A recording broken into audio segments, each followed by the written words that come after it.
Construite en 1910, l'écluse de Nourriguier, qui mesure 80 mètres de long et 12 mètres de large, souffrait de vétusté. Alors en 2011, le gestionnaire Voies navigables de France lançait un programme de réhabilitation et de modernisation de l'ouvrage. Une opération qui devait être échelonnée sur 10 ans, mais perturbée par l'observation en août 2019 d'une avarie sur l'une des 4 portes de l'écluse.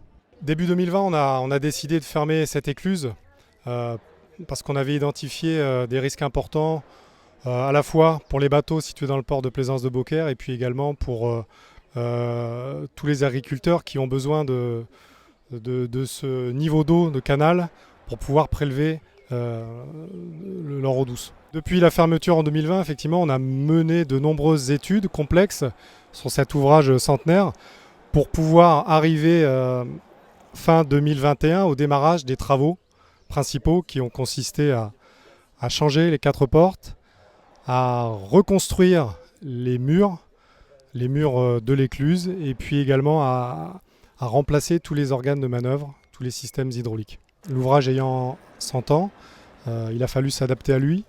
Donc il a fallu déconstruire une partie de l'ouvrage, en conserver une autre et s'adapter en permanence à cette géométrie et cette structure ancienne.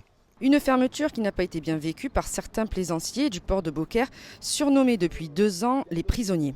Nous sommes restés prisonniers et pris en otage, pris en sandwich entre 2 écluses défectueuses. C'était un petit peu peinard, il y a eu le Covid, il y a eu tout ça, donc qu'on soit confiné sur le bateau ici, à Bellegarde ou ailleurs, notre lieu de vie c'est le bateau, hein, dans tous les cas de figure. Mais bon, c'est vrai que c'est pénible d'être tributaire des aléas d'un mauvais entretien d'un ouvrage. ZAP envisage un recours devant le tribunal administratif à l'encontre de Voies navigables de France.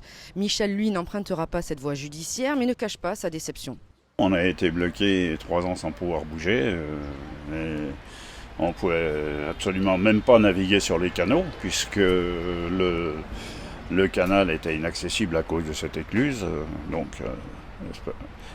Là, c'est le grand jour. On espère que ça va de nouveau fonctionner. Mais Michel, dont le bateau est amarré en amont de la passerelle de Beaucaire, devra attendre que cette dernière soit réparée pour pouvoir passer. Décidément, au port de Beaucaire, la vie est loin d'être un long fleuve tranquille. La mairie en charge de ce dossier a confié ce chantier à la société Otis. Tout devrait rentrer dans l'ordre d'ici la semaine prochaine. Fin juin, je pars de Beaucaire, je me dirige vers la Grande Motte, certainement pour faire mon carénage, et puis après, à nous, la mer. Car depuis ce lundi 30 mai, l'écluse de Nourriguier a rouvert ses nouvelles portes après 7 mois de travaux et autant de préparations en amont. Un calendrier qui a bien sûr été chamboulé par la situation sanitaire. Effectivement, le Covid n'a pas arrangé les choses. Aujourd'hui, la situation avec les matières premières nous ont donné quelques sueurs froides, on va dire, mais in fine, tout a pu arriver à bon port, on va dire, et de pouvoir arriver à finir ces travaux tels que prévus. Il s'agissait de remplacer les 2 porte-avanteaux de l'écluse et de rénover le génie civil. Coût total de l'opération, 3 millions d'euros, financés par l'État grâce au plan France Relance.